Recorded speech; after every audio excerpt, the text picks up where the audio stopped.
न वक्तु सह न पनकु सह वीर्यं करवाव है यस्वी नावदी तमस्तु मां विद्वेषा। ओम शांति शांति शांति। प्रथम प्रणाम सतगुरु कर्त मंगलाचार नाशद विघ्न गुरु ब्रह्मा गुरु विष्णु गुरु देवो महेश्वरा गुरु साक्षात् परब्रह्म तस्मै श्री गुरुवे नमः। ध्यान मूल गुरु मूर्ति पूजा मूल गुरु पदम मंत्र मूल गुरु वाक्यम मोक्ष मूल कृपा। प्रभु प्रेमियों,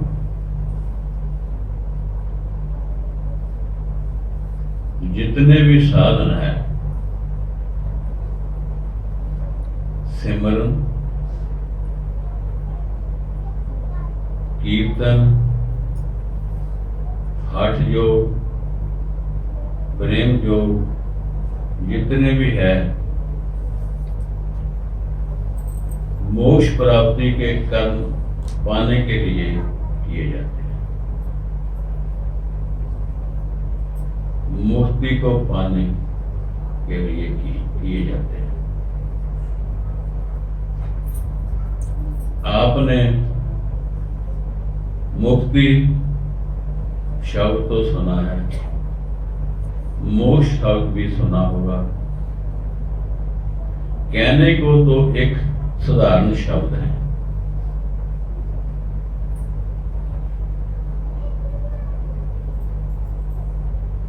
जीव जो पानी में रहते हैं, धरती पर रहते हैं, आकाश में रहते हैं और जन्म जन्मांतर से भटकते रहते हैं। सभी चाहते हैं कि मुझे मुक्ति मिले।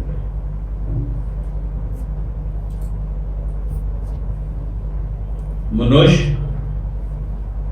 कठिन तपस्याओं करके अपने शरीर को एक भट्ठी में जलाते हैं। बहुत सारे कष्ट सहकर मुक्ति धाम तक जाने की कोशिश करते हैं, पर थोड़े लोग ही किस्मत वाले ही मुक्ति पद को प्राप्त करते हैं।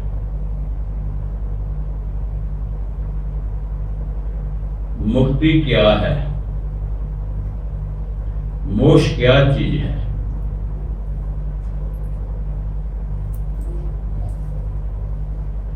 ईश्वर के को पाने का नाम ही मोक्ष है, मुक्ति है।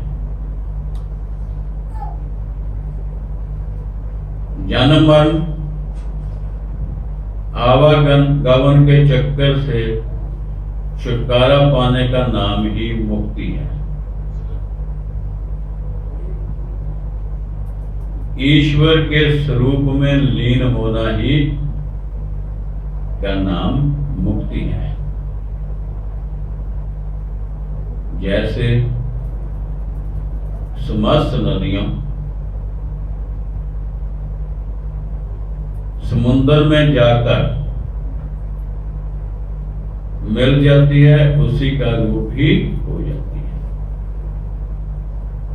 इसी प्रकार ये मनुष्य भी ईश्वर के स्वरूप में लीन होकर ईश्वर का स्वरूप ही बन जाता है। बंधन के छुटकारा पाने का नाम ही मुक्ति है।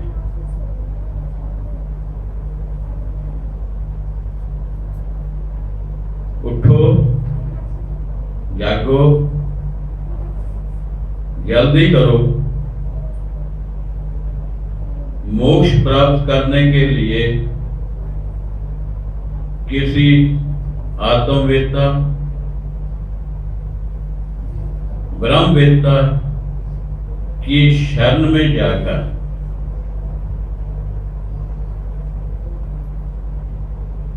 मोक्ष पाने का तरीका सीखो। अध्यात्म विद्या सीखो। आयु बड़ी कम है। जितना जल्दी हो सके इसी काम में लग जाओ।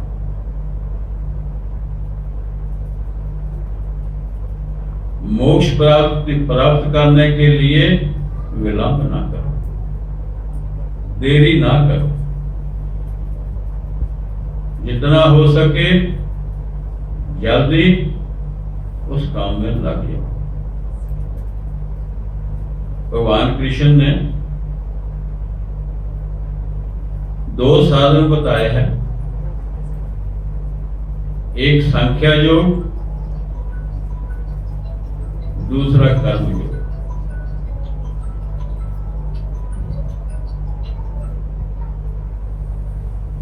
संख्या योग को कहते हैं ध्यान। ध्यान को ही कहते हैं संख्या योग।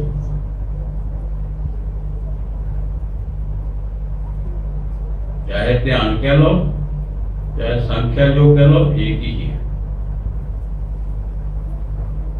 अपनी इंद्रियां को वश करके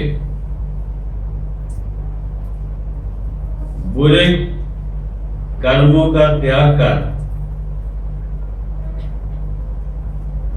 अच्छे कर्म करने, उसी को कर्म योग कहते हैं। सभी कहते हैं कर्म योग करो, कर्म करो, ऐसा कर्म करना चाहिए। ये 2 मार्ग अति उत्तम और आसानी से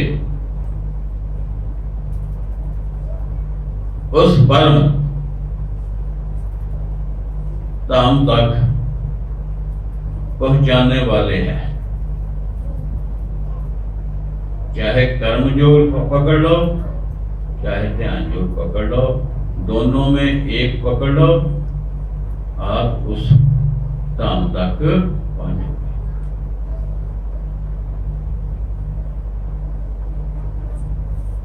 मुक्ति प्राप्त करना या मोक्ष प्राप्त करना आदि सृष्टि से ही बना है। कुछ ऐसे लोग हैं जिनके विचार अच्छे नहीं, उन्होंने कांटे बिखेर दिए हैं। उन कांटों को साफ करने के लिए ध्यान योग या कर्म योग है। जो कर्म योग है निष्काम कर्म, प्रेम से करना चाहिए। श्री गुरु महाराज मस्ताना जी कहते थे, प्रेम योगी बन जाओ या निष्काम कर्म योगी बन जाओ।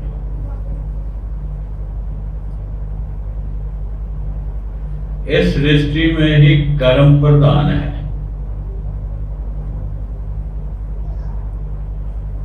कर्म जैसे छोटा हो, कम हो, जहां पहाड़ जैसा हो, तो कभी भी निष्फल नहीं जाता, उसका फल जरूर मिलेगा। कर्म से ही आप गंधर्व लोक, इंद्र लोक और उसको प्राप्त कर सकते हैं। कर्मों के द्वारा ही आप हाथी, घोड़ा, गधा और जूनियों में जा सकते हैं। कामना सहित कर्म करना ही बंधन का कारण है। कामना रहित कर्म करना मोक्ष की प्राप्ति है।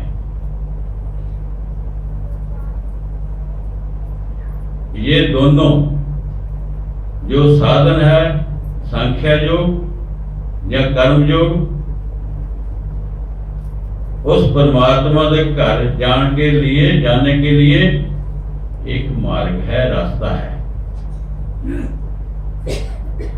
कई बार लोग सोच लेते हैं कि हम कर्म करते रहिए, ईश्वर का नाम जब अंत समय होगा उस समय जप लेंगे।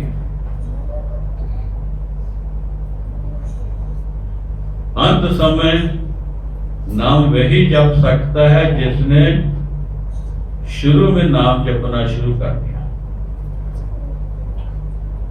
भक्ति करनी शुरू कर दी पहले से ही, और अंत समय वही कर सकता है जिसने पहले कर दिया। क्योंकि जब अंत समय होएगा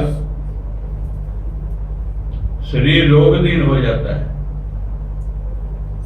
आपके पास बलगम के ढेर लगे होंगे,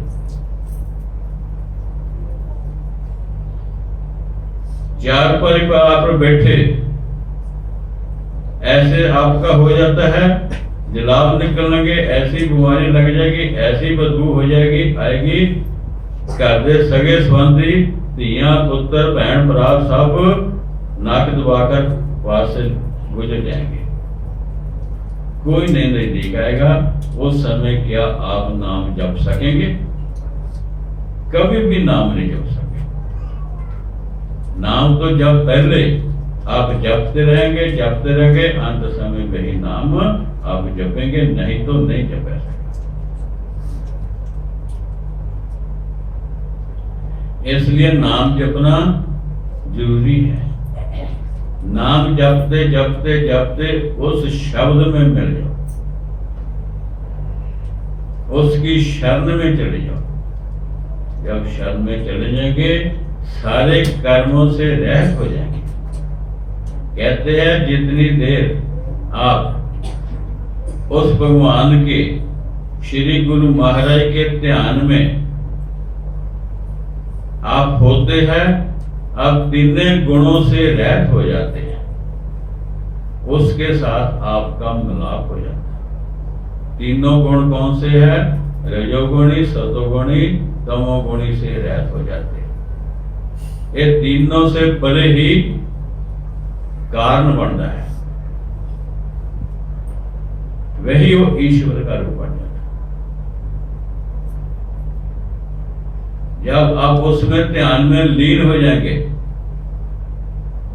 आपके पास काल नहीं आएगा। निष्काम कर्म जो करते भी आपको कर्म का फल नहीं मिलेगा, क्योंकि आप कर्म करते ही नहीं। जो आपके अंदर बैठा है वही कर्म करता है। जो आपके अंदर है वो कौन है? आत्मा के रूप में ईश्वर सच्चिदानंद सतगुरु भगवान ही बैठे। इसीलिए आप देरी मत करो। मनुष्य जन्म मिला है, उसका पूरा लाभ, नहीं तो ऐसे ही व्यर्थ समझ जाए। तब आप जब कामना रहित कर्म करते रहे, निष्काम करते रहे, आखिर से आपको कर्म का फल ही नहीं मिलेगा। आप उस परम पिता परमात्मा को प्राप्त हो जाएंगे और जन्म मरण के चक्कर से छुटकारा हो जाता है। ये जो होता है अपने श्री गुरु महाराज के आशीर्वाद कह लो, कृपा से कह लो, रहमत से ही जीव इस मार्ग पर चल सकता है, नहीं तो नहीं। जितना मर्जी वो जोत गालवे नहीं चल सकता। देरी ना करो, मोक्ष की प्राप्ति के लिए उसकी शरण में चले जाए। महाराज ने एक दोहा बोलिया थी, अगन गगन तरत जल पवन, इन पांचों के पिता कमल ने, किन रचदे ने 14 भवन। शिव शक्ति गोद खिलाया नहीं, ओंकार किसी का जाया नहीं, तारा नगर में बस रहा विनाशी, गुरु चरणों की कर लो तलाश, और मरण जन्म की हो गई खलासी। गुरु के चरणों की जब आप शरण में चले गए, गुरु के ध्यान में जो भी कर्म करते करते हैं, ध्यान करते करते कर्म करते हैं, उसका फल है। ऐसा एहसास करो, ऐसा महसूस करो, ऐसा विचार करो कि जो कर्म मैं कर रहा वो मेरे मालिक ईश्वर जो मेरे अंदर बैठा है वो ही कर है। फिर मोक्ष मिलेगा। मुक्ति का नाम सबसे रहत होना है, उस मालिक के साथ मिलना है, उसके स्वरूप में लीन होना है और सभी बंधनों से छुटकारा पाना है, वही मुक्ति है। ओम शांति शांति शांति।